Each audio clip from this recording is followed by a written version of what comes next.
you guys, day 2 of transformations of quadratic functions. In the warm-up today, the reason we're doing this warm-up is because, first, some of you forgot how to do this.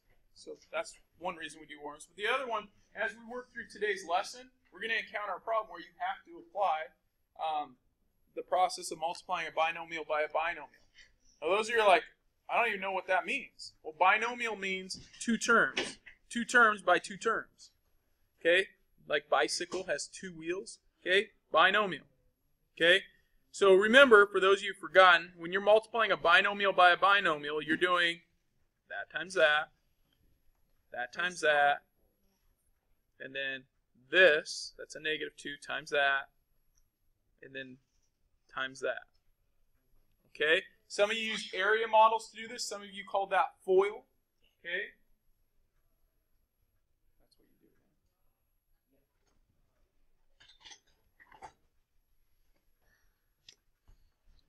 Give you a minute. Let's just work down this way.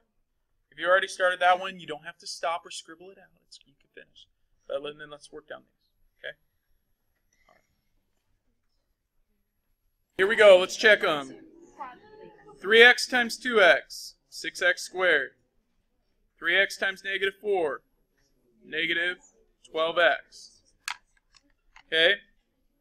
-2x times 2x, -4x. And -2 times -4, +8. Now notice I stack them so that I can actually put the like terms next to each other. I do that sometimes. Okay? When I'm combining, putting it all together, I end up with 6x squared minus 16x plus 8. Okay? How many got it? Good. Now eventually, as we progress through this chapter, I'll just expect you to be able to multiply the majority of binomials, be able to multiply those in your head. Okay? So it's good to show your work on them though. So if I'm doing this one here, 8x -8x squared, thank you.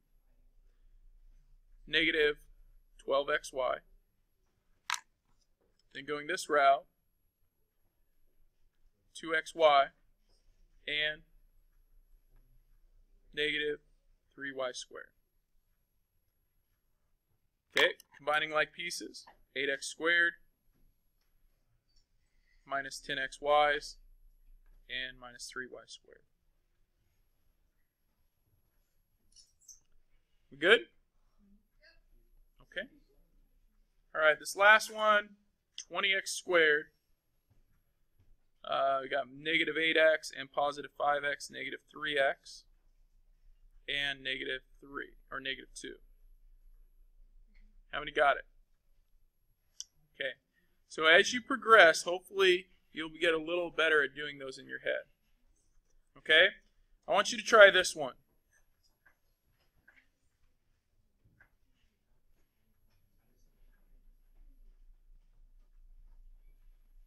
Give that one a go. Plan this out. Okay. Hey, now remember, some of you call this the distributive property. Some of you, right, that's AP, and that's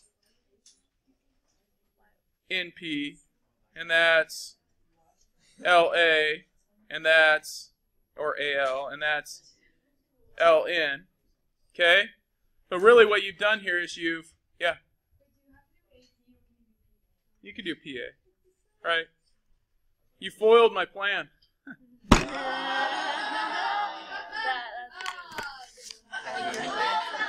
All right, sorry. It was good stuff, man. All right, why don't you take out your assignment from yesterday?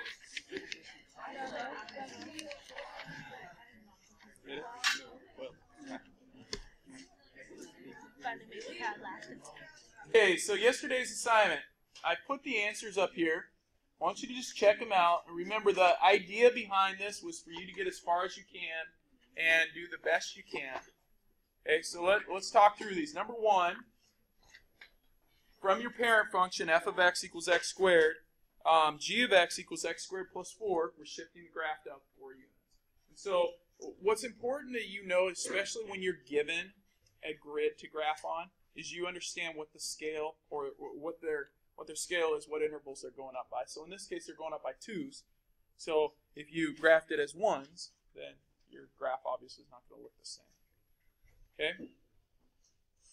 But you should have some exact points on there. You should be shifting upward. Number 2, we should be shifting our parent function to the right 1 and down 3. Okay, so we go to the right 1 and down 3, and our new vertex is here. Go over 1 up 1, over 2 up 4, over 3 up 9. We've got it. And then on this one, number 3, we're shifting our parent function.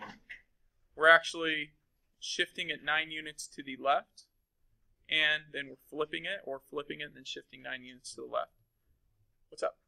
If on 3 you said reflection over the x-axis, is that still right? Yeah, reflect. That's actually a better. That's a better description. Okay, so reflecting over the x-axis. Yep. Okay, it looks like this guy here. Now, if you missed 1, 2, or 3, tell your neighbor what you did wrong. If you can't verbalize it, then you don't know, and we need to talk about it. Okay, any questions? How many got all 3 correct? How many know what mistakes they made if they didn't get all 3? Okay, so any questions? Yeah. Okay. Number 4. So we shift our graph down 7 units. Okay. Number 5, we shift it down 6, but then we get wider. Okay. We vertically shrink it by a factor of 1/3.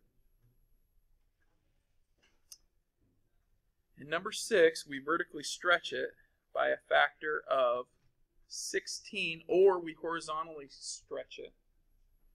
Okay, if you think of it that way, a horizontal stretch here, that would be -4. Now, yeah, or excuse me, a horizontal shrink of 1/4, -1/4. Now notice that negative when it's inside.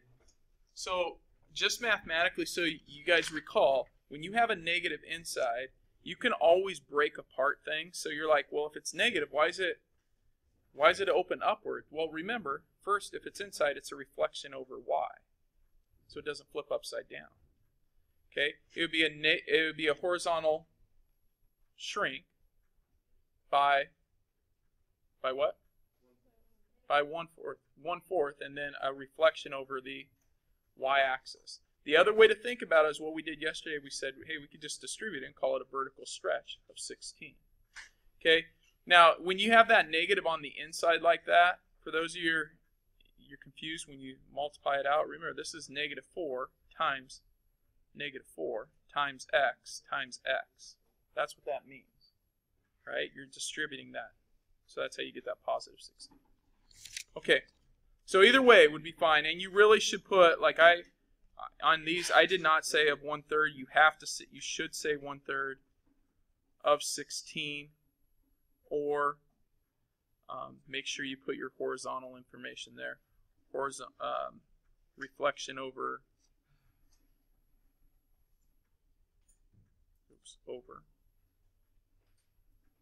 y-axis. I'll finish that up later. Okay, and we got our shrink there. Okay. Number 7. Yeah, Emily. So when you're graphing like the quadratic functions, but there's a value in front of the x. Yes. How do you find the points? Because I know when it's just x squared, you go over 1 and then square it. How do you find the points when it's So like on this one? Yeah. Okay, so the way you find your values for, first of all, you can, anytime you have a function, you can pick any values you want for x. You can always make a table of values.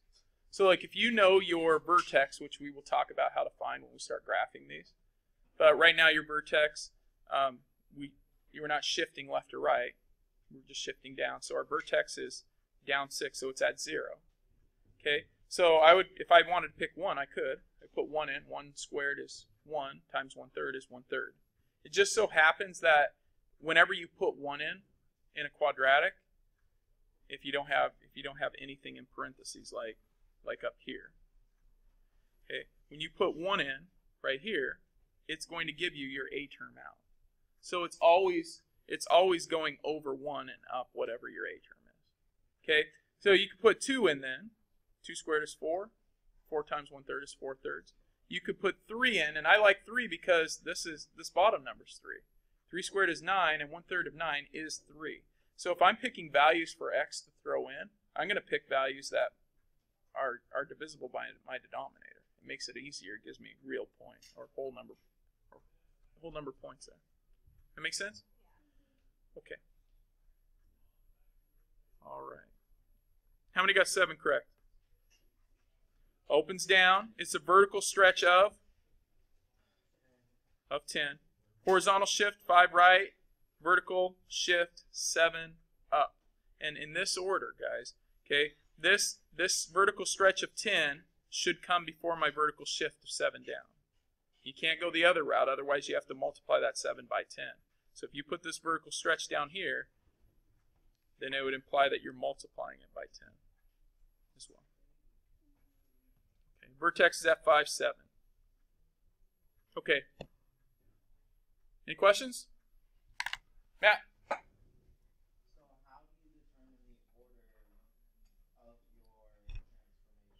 You work your inside out. That's a good question. So the order that you determine, work from your inside out. So I would start here, and I didn't write it like that. Okay, but I would start here. I'd say, look, I'm starting in here. I'm shifting to the right 5 units. I am then doing a vertical stretch of 10, reflecting it over the y-axis or the x-axis, and then moving it up 7 units. So I'm working from the inside outward. Now that changes. There were parentheses right here. The inside means inside parentheses, so I'd have to deal with the 7 and then deal with the 10. Make sense? Okay. All right. Next piece. Want to continue with where we were yesterday. So, quick review. Take a look. Tell your neighbor 1 to 5 how you're doing on each of those 4 things. Hey, any questions on those? All right. Go ahead and tell your neighbor how you're doing with those 2, 1 to 5.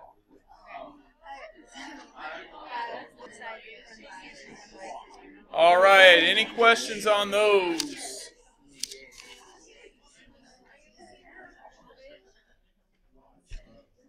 Okay. So, ladies and gentlemen, am I to assume that at that point we are good? Wait, I just have one question about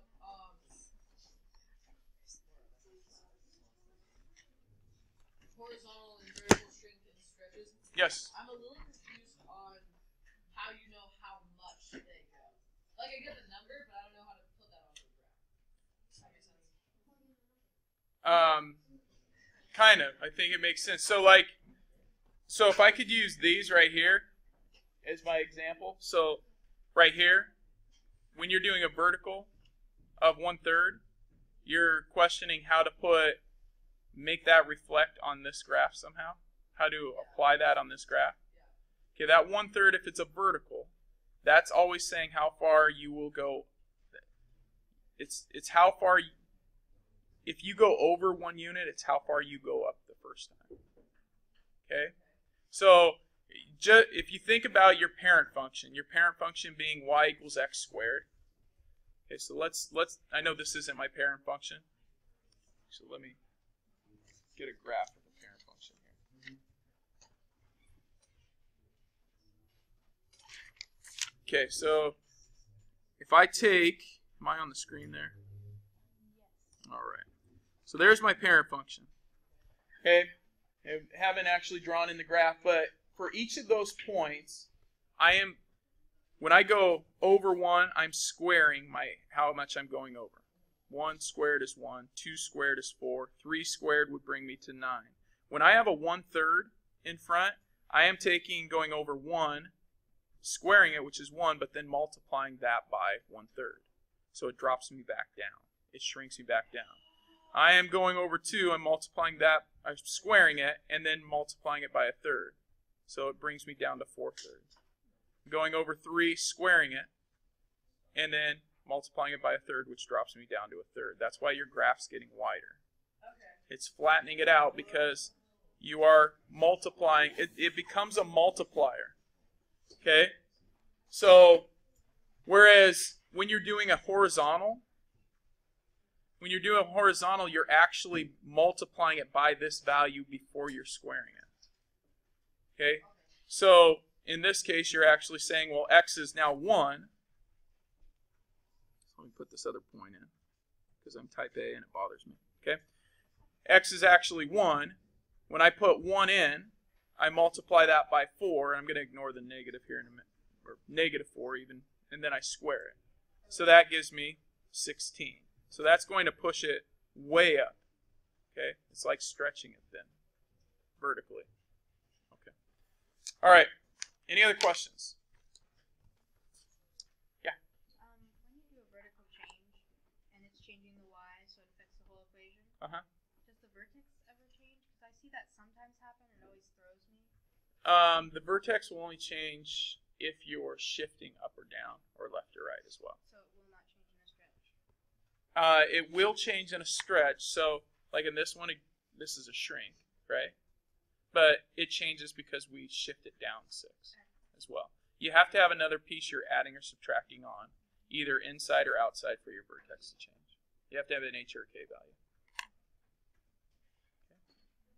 Okay. Other questions? If it's just a stretch or a shrink, then it's not changing.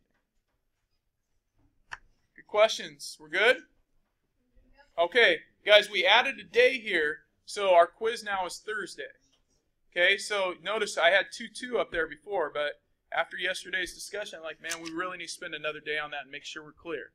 Okay, so our quiz now has jumped to Thursday in here. Okay, I'll fix that on the board, but I want to make sure you guys are good. Okay, so let's try number 7.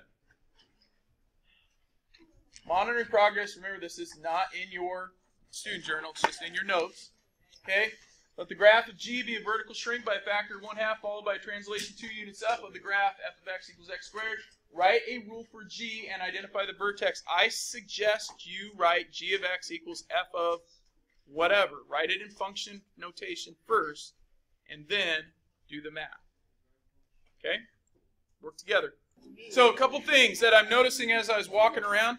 Hey, first I see people doing this. They're like squinting and like looking off into space and like moving their fingers and stuff. Okay, it's easier if you write it down. Okay, when you're writing it in your head, that's great visualization. I appreciate that. But write it down. That's number 1. Number 2, some of you still don't know what this means. Okay, I'm not going to answer that again on a test. Write a rule means, write the equation, man. An equation is just a rule. I know it's another rule you have to follow. Ridiculous. But, okay? So we're saying g of x is equal to vertical shrink of 1/2. So that means if we take our f here and we say we're doing a vertical shrink of 1/2, we put our 1/2 on the outside. Okay, it's happening vertically. Translation 2 units up. So notice the shrink came first, and then we're moving it up 2. If it was vice versa, you'd have to put parentheses. If the translation up, so let's pretend for a minute it said translate up first, you'd have to write it like this.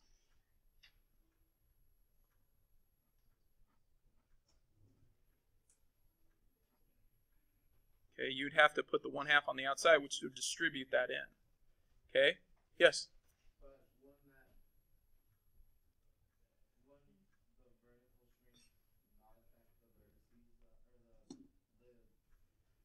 The way it's currently written, the vertical shrink does not affect the translation. If you switch them around, it would affect it. You would translate it and then shrink it.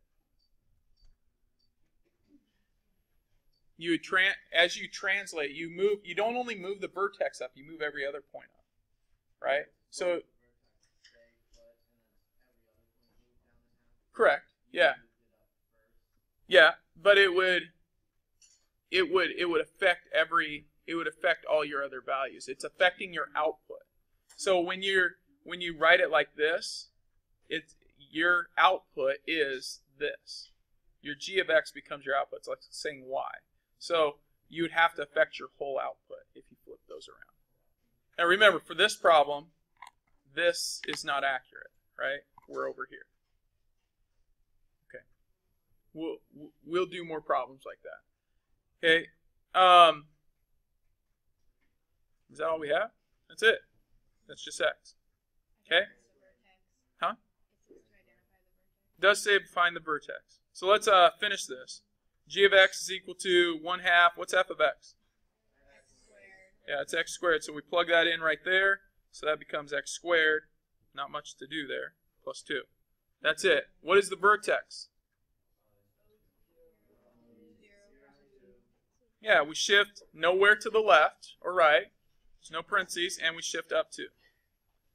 Okay. How many got it?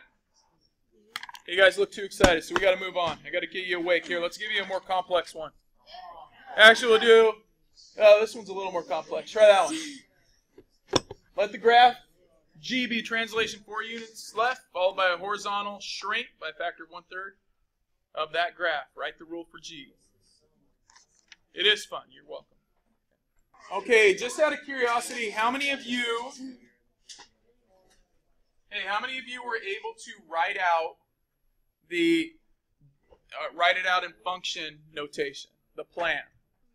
What's the plan? G of x is equal to f of 3x plus 4. Everyone agree? Okay, now remember, a shrink of 1/3 is actually expressed like this. A shrink means it's greater than 1, so you take the reciprocal. And then you are moving at left 4. Or you're actually moving at left 4 and then shrinking. If it was the other way around, once again, if we shifted those around and we said we're shrinking and then moving at 4, you would have to write it like that. Okay? So if the shrink comes first, you write it like this. Because that's going to affect your shifting. Okay? It's backwards. Remember, everything's backwards inside than it was on the outside. Was that going to be your question? Well, I was gonna say, because if the vertical, string, or stretch, if that came, second to last, then that would be the... Yep, right, it's backwards. Yeah, it's backwards from the vertical. Remember, everything's kind of counterintuitive inside there. Yeah, Thomas.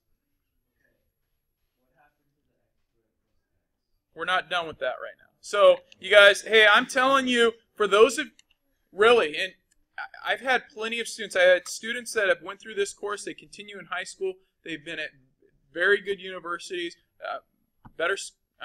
top-rate schools, more top-rate than where I went, okay, in terms of math. Okay, those students make the same mistakes some of you do. If you don't write it like this, I promise you, at some point, and it could be this next test, but you are going to be having a hard time. So if you're going, man, I don't get it. He didn't even have x squared up there anymore. Dude, this is stupid math. Okay? Well, we're not done. This is your input right here. That input goes to there, and it goes to there. It replaces x in both of those. Okay, you really have got to start writing that. And please do not wait until you bomb your next quiz or test to go, okay, I guess he was right. Whatever. Okay? So, we've got to put that stuff in. And this is why we did our warm-up today. Squaring this, square the first, it's 9x squared. Square the back, that's 16. Multiply them together is 12, and double it is 24. Okay, that's one way to do that quickly if it's a perfect square.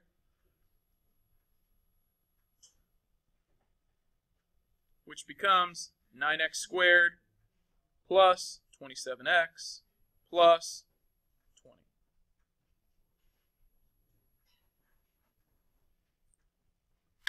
All right. remember this 3x plus 4, quantity squared, is the same thing as 3x plus 4. Oops, thank you. Same thing as 3x plus 4 times 3x plus 4. You got to do, yep, you got to do that part. So I just used my shortcut. I know if it's a perfect square, I just square that, multiply those two together and double it. Gives me that. Okay. What's that? Oh, I forgot the x. Thank you. Yeah, when I forget those little things because I'm saying them and I'm not writing them down, boy, make sure you tell me. Thank you. Yeah, you should get it done. You should remind me later. All right. Any other questions there? Okay, get your graphic calculators out. Last problem.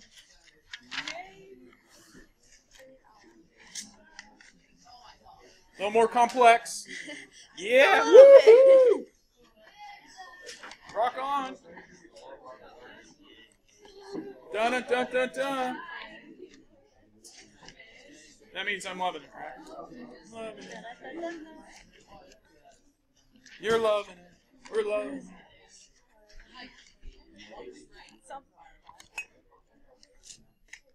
Okay, so the height, h in feet, of water spraying from a fire hose can be modeled by h of x equals that. Negative 300 x squared plus x plus 25. Where x is the horizontal distance in feet, the fire truck. Crew rises the ladder so that the water hits the ground 10 feet farther from the fire truck. A function that models the new path. Write a function that models the new path. Okay, so this is the function of our path of water right now. Now some of you are like, I don't even care, man. As long as it hits the fire, that's important. Okay? Hey, this is our function. So if we can model, if we're saying, okay, here's our truck. Okay, here's our fire hose. And it's spraying. I know. Don't get jealous about my artistic abilities. All right, there we go. All right, that is my picture. Now that looks an awful lot like a parabola. Okay, so if I graph this, what I want to do is I want to graph this on my calculator right now. Okay, put it in, and we hit graph. If you go zoom 6, you will get an amazing picture that looks like that. Zoom 6. Make sure you have the x squared in there, right? Okay, so when we hit graph, we get that. Zoom 6. How many are with me right now?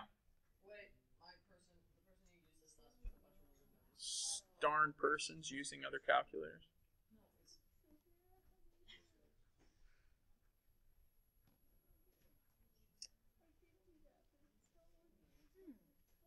Okay, so there's nothing there, right?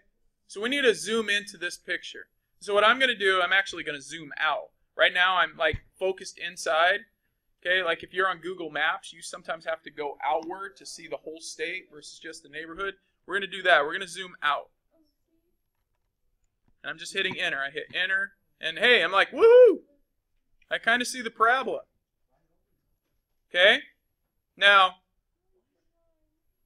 I'm going to go zoom out again so I can see the whole parabola.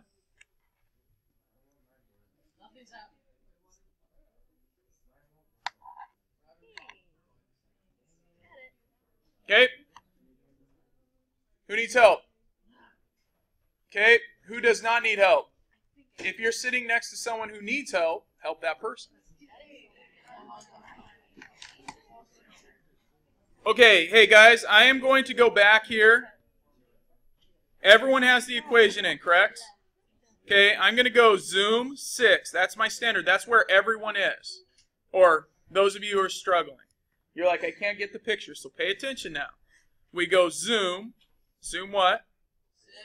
No, that was standard. I want to now zoom out, which is 3. Now, when I hit enter, it doesn't do anything. You've got to hit enter one more time. It's telling you, it's saying, from what point do you want to dilate this? Remember from geometry? What point do you want to zoom out from? So if I hit enter again, you'll start seeing it. Okay?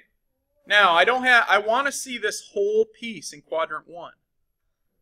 So I'm going to zoom out again. Once again, hitting enter, and there it is. Now, it's not exactly how I want it. So now what I'm going to do, pay attention.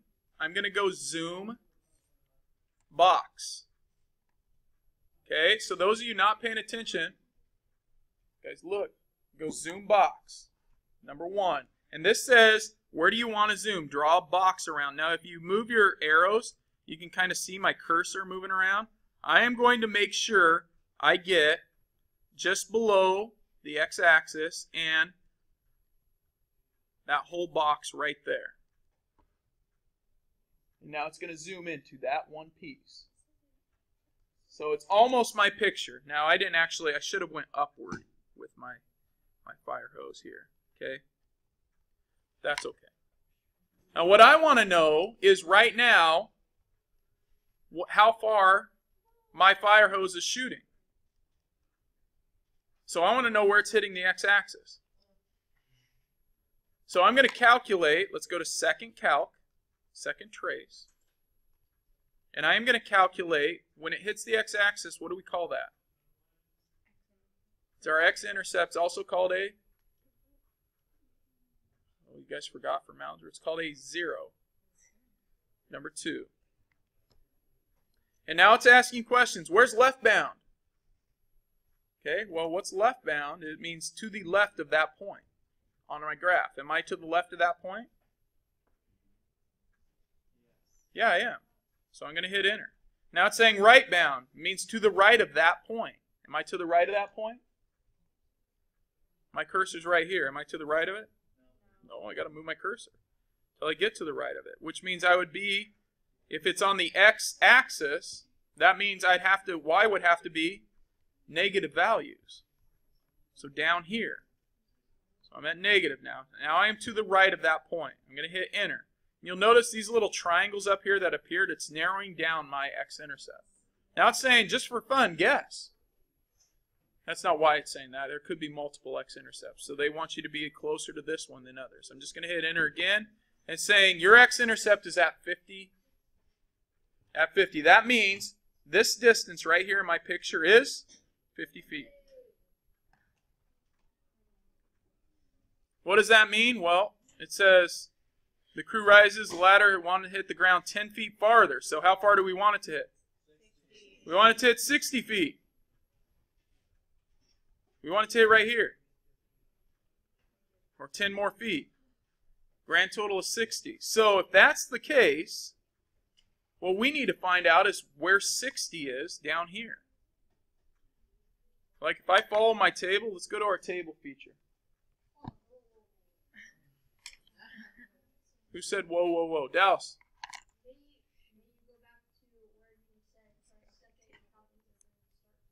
Nope, I can't. You have to go back later. You have to pause me earlier than that, bud. Okay? So, you guys, right now, I want you to go to second graph, which is table. And your table does not look like that. So let me fix something here. Your table will look like this. Okay? I want my table to go up by 10s because there's a 10 difference. And I want it to start at 50. So I'm going to go to table set, which is right here. So second window. My table is going to start at 50. That's what that says. And I want it to change by 10. And now if I hit table again, notice I started at 50. I got 0. At 60, I'm at what? What do I need to do to get that 60 up to my x-intercept? I'm going to have to move it up 23 feet. Right now, 60 is down here at negative 23. I need to move it upward 23, which means what do I have to do to h of x? Add 23. So my new equation, if I write it as like g of x, so g of x equals h of x plus 23 would be negative 0.03x squared plus x plus 25 and 23 is 48. And if you were to put that into your calculator and do that same calculation, you would see it was now 60 feet. Okay, you guys, that is a lot of graphing calculator stuff right there. Now, as like Dallas is like, dude, I need you to go back. Well, I can't go back, but Dallas, what you can do is you can, like if you really want to go back and review that, it's online. You can do that. And you can pause it. So those of you who are like, I didn't get, like I got lost and we didn't stop. Okay, pause it. Go back. Take some notes on it. Okay? All right. You guys, there's actually one more question, and I'm going to put it up here. Let's say I'm going to pass out your assignment. I want you to see if you can figure out how to do this using your calculator. The water hits the ground 10 feet closer. Okay, what if in example 5, the water hits the ground 10 feet closer to the truck after lowering the ladder? What function would model that? So I'll put this picture back up. Okay, I'll zoom out so you can see all that. What if it hits 10 feet closer? Go ahead and talk to your groupies about it. I am going to pass out your assignment. Okay, did anyone figure it out? Yes. Walsh, what do you think? This could be completely wrong. I thought maybe it was just the normal equation, but instead of plus 48, it was plus 2. It's not plus 2, I don't think. Yeah? We just looked at the table for 40, and then we got 17. Okay, so you looked at the table for 40, and you're saying 40 is 17 feet away. Yeah? Okay, so what do you have to do then?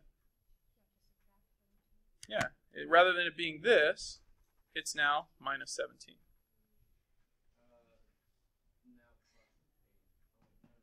Right? So h of x minus 17, 25 minus 17 makes this plus 8.